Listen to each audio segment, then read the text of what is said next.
Bonjour et bienvenue sur le plateau de la Space TV.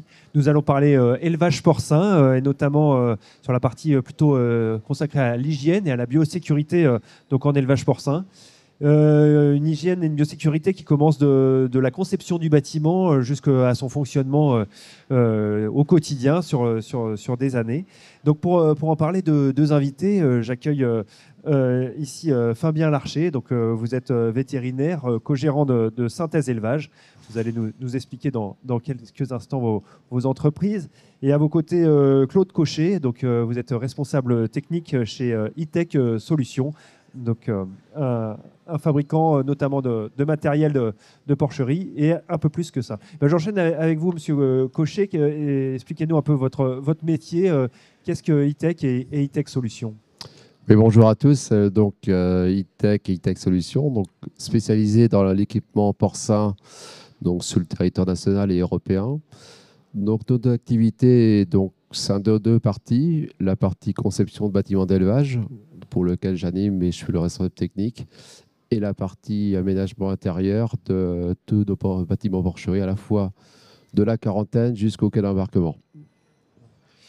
Donc, c'est quoi votre métier concrètement au quotidien? Qu'est-ce que vous faites? Qui vous appelle? À quels besoins vous répondez?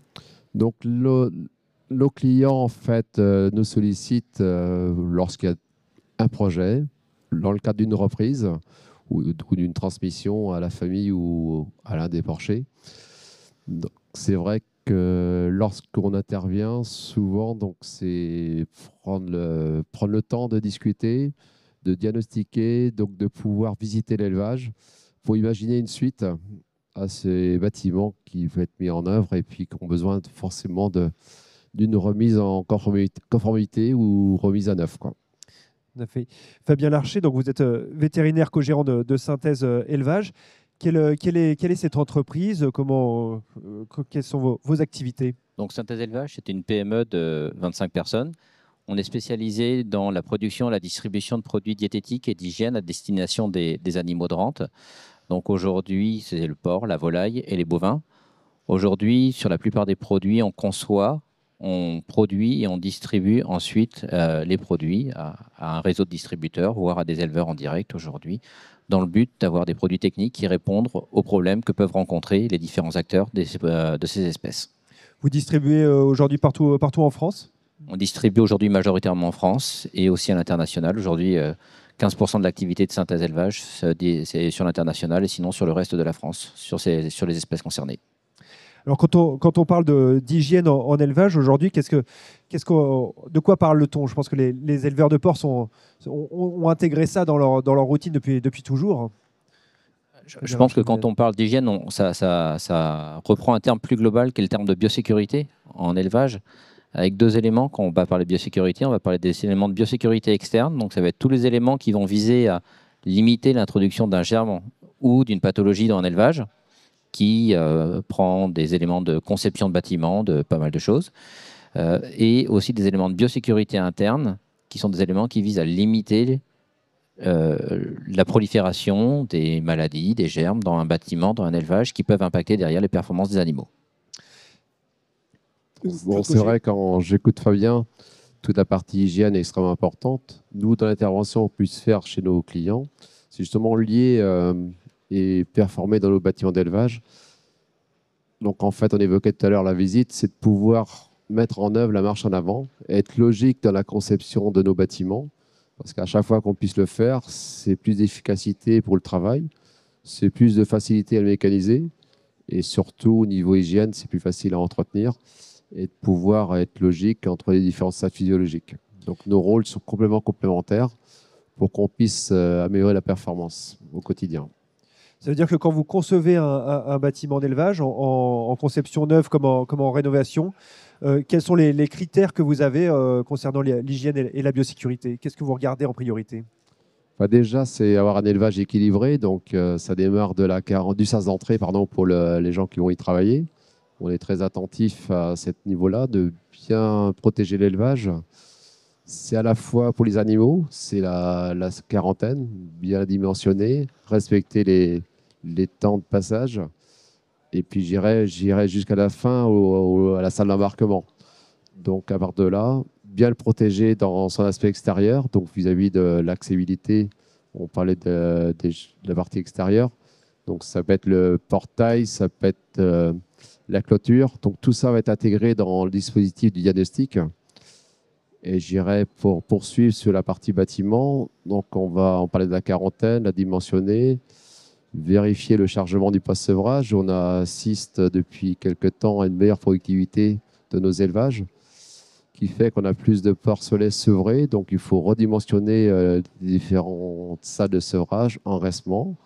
On parle beaucoup d'intégrer la truie en liberté dans nos élevages, donc il oblige à avoir plus de surface. Donc c'est vraiment l'occasion de rediscuter, de pouvoir redimensionner l'élevage par rapport à toutes ces données-là. Fabien Larcher, justement, ouais. Ces changements qui évoluent au fil des années, comme les cases en maternité, le nombre de porcelets sevrés par truie qui augmente, l'alourdissement aussi peut-être des carcasses, ça modifie des choses dans le processus d'hygiène ou dans vos métiers, vous ? Je ne suis pas certain que ça modifie de façon importante les besoins en hygiène dans les bâtiments. Je pense qu'il y a quelques années, on a connu la MAP. Moi, je ne l'ai pas connue, mais juste avant que j'arrive, la MAP était en plein exercice. Et je pense qu'il y a donc, maladie du porcelet. Du porcelet, je pense qu'elle est bien connue de la part de tous les éleveurs de porc. Des vaccins sont arrivés, permettent de gérer mieux.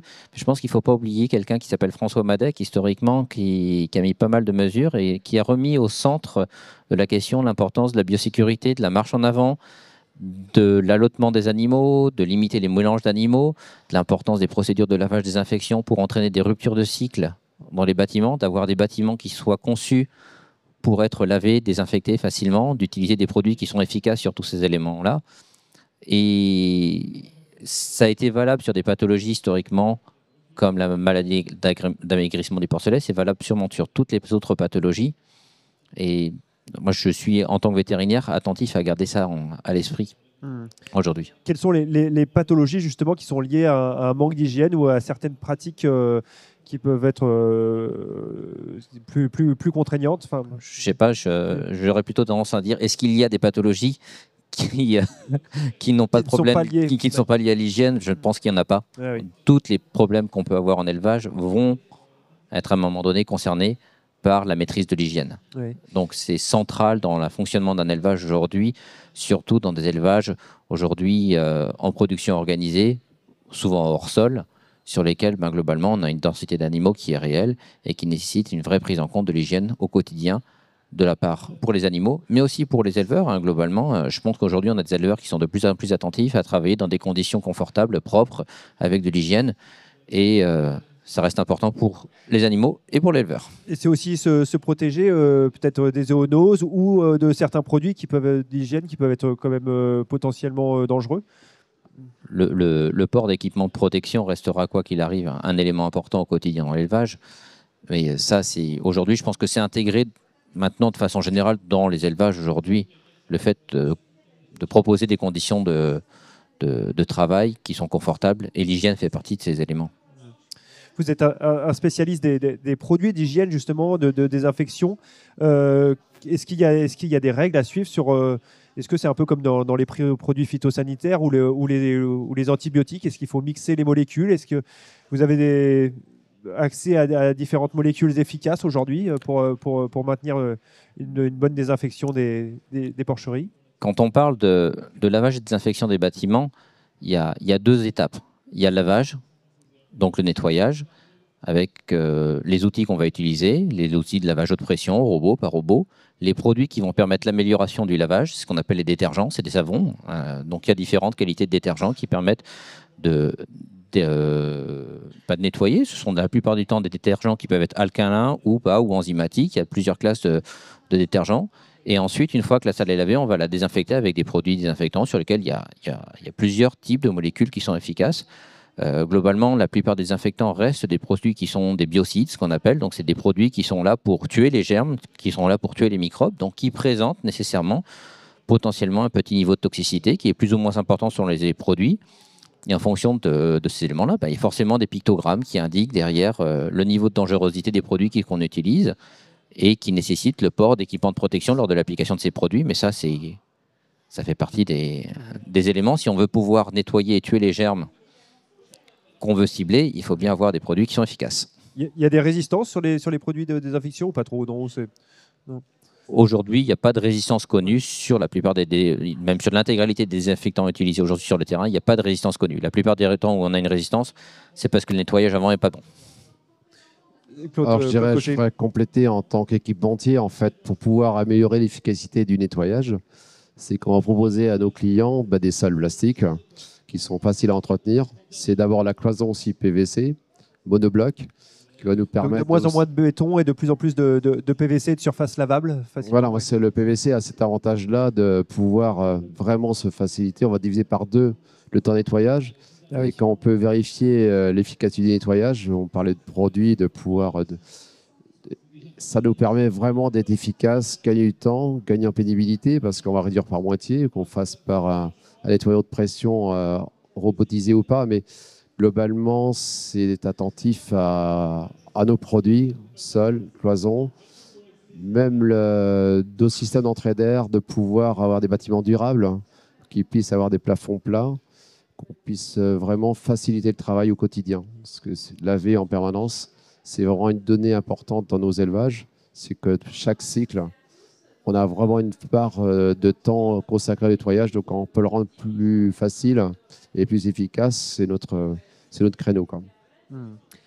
Quand on parle biosécurité externe, pour le coup, résonne derrière l'épée de Damoclès, si je peux dire, de la PPA, de la peste porcine africaine. Où est-ce qu'on en est? Quel est le point de situation sur la PPA en Europe? Et quels sont les moyens de l'éviter, on va dire, sur la conception des bâtiments ou ensuite en termes d'entretien, d'hygiène? La fièvre porcine africaine, aujourd'hui, elle circule, elle continue de circuler en Europe. Aujourd'hui, elle n'est pas présente en France.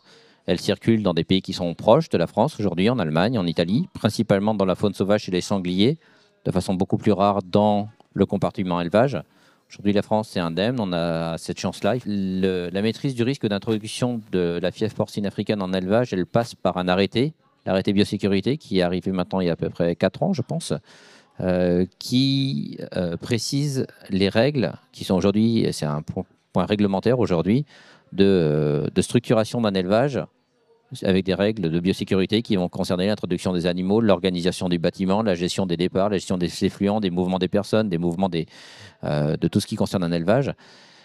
Donc ça, il y a une règle, il y a une réglementation, elle est plutôt bien faite sur cette partie-là, elle doit être suivie de la part des éleveurs. Et la conception des bâtiments intègre de façon importante ces gestions de plans de biosécurité.